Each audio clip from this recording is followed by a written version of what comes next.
This is the Weltkrieg.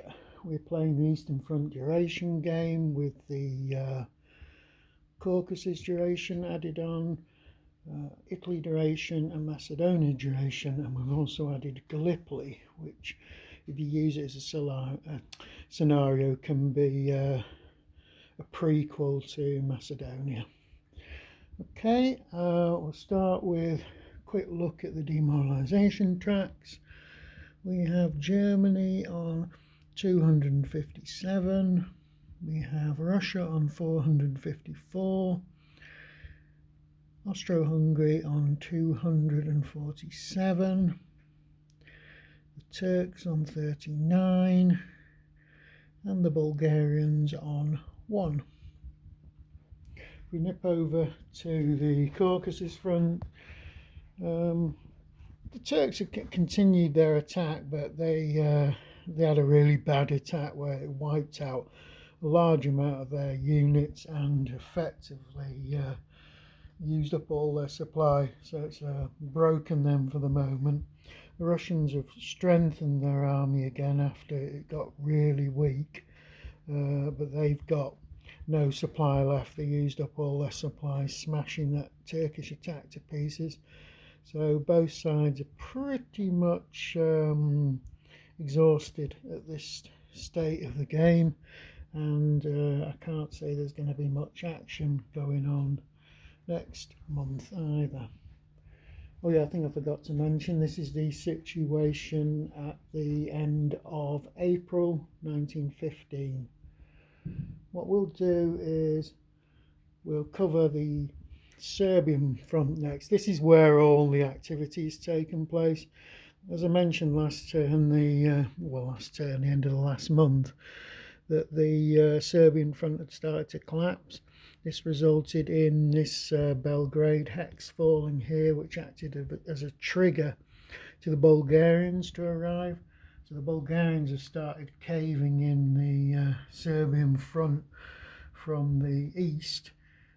Serbians had about 9 extra brigades arrived, which were effectively deployed either on the Bulgarian border or actually on the Albanian border.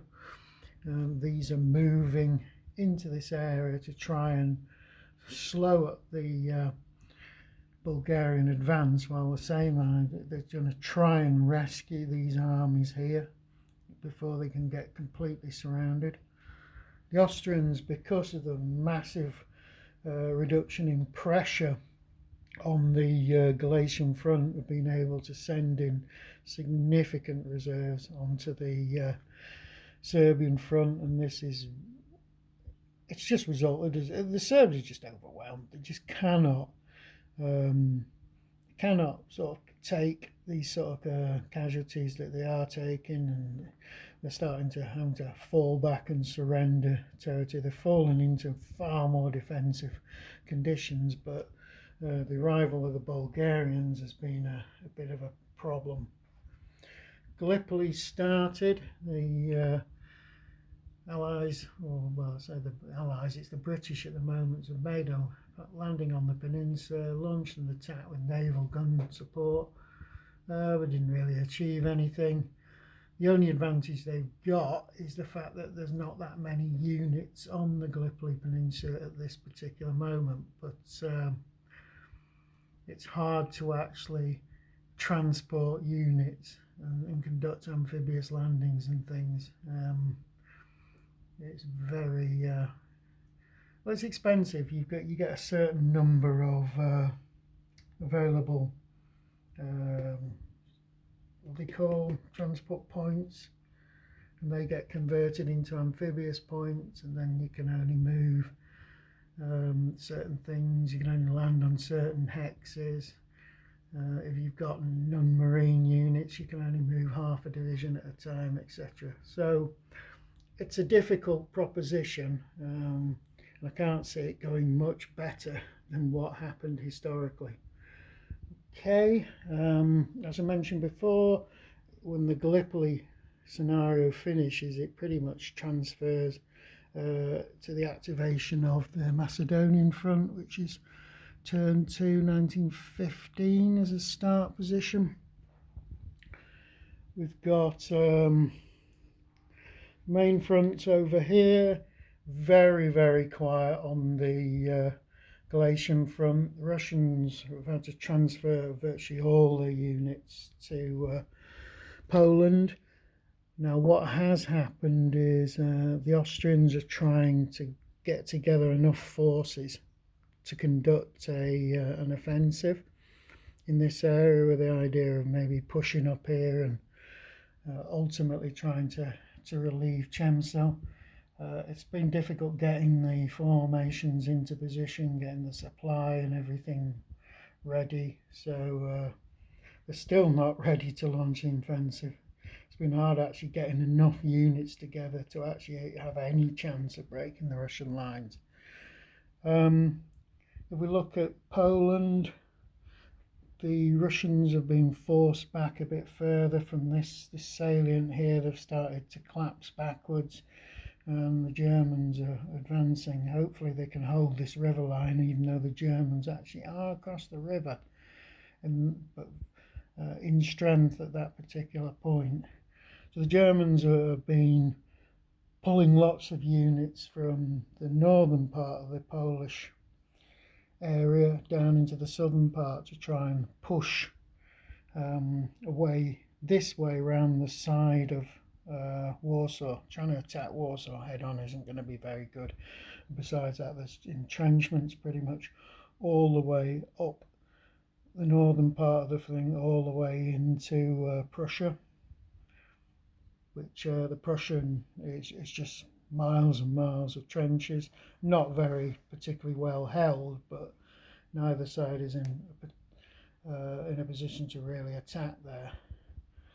German reinforcements are coming in fairly steadily now, quite a few 8-5 divisions, which are really, really difficult to deal with, and they'll be switching over to a new reinforcement and replacement schedule on this term.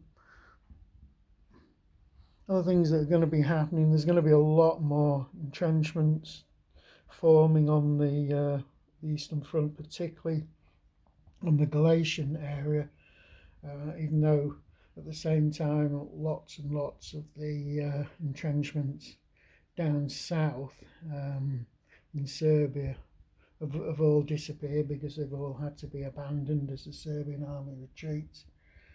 So all in all, things not looking too good for the Entente powers, and I suspect they're going to get worse as well as the Germans start bringing more and more reinforcements in the Western Front to try and knock the Russians out of the war. If we look at the supply situation, the Austro-Hungarians have actually got quite a lot of supply. They're getting a bit close to the limit. Yeah, I'd say they're very close to the limit where they shouldn't be holding any more supply. But the only reason they haven't attacked is they've been trying to get forces into position to launch an offensive. But the offensive will definitely go ahead this coming month in May. Everyone else is fairly short of reinforcement of supply points. Apart from the British, you've got quite a lot of supply points for the Gallipoli invasion. Next thing that's going to happen in May is on the 7th turn, I think it's the 7th, yeah, the 7th turn of the May month coming up, the Italians are going to join the war. So the war's spreading. It's getting bigger and bigger all the time. But even with the Italian help, we'll just have a quick move to the Italian front. There's a lot of glare here because we're filming this late now at night. But yeah, it's not too bad. I haven't got the Italian units on the board yet because they deploy later, but I've got the Austro-Hungarian garrisons in place along the Italian front. Thing is, the Italians, all right, they're going to have a lot of troops coming in, but the terrain is absolutely horrendous. And so there's an extended winter period. Winter goes into April here. That doesn't help in the Alps. I don't think the Italians are really going to be able to take that much pressure off Serbia in pretty much in the same way they were unable to do it historically.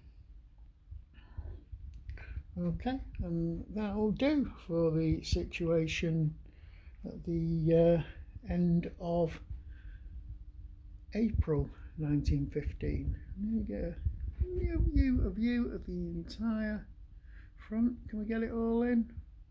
Can we get it all in? Yeah, there we are. Okay, that's it.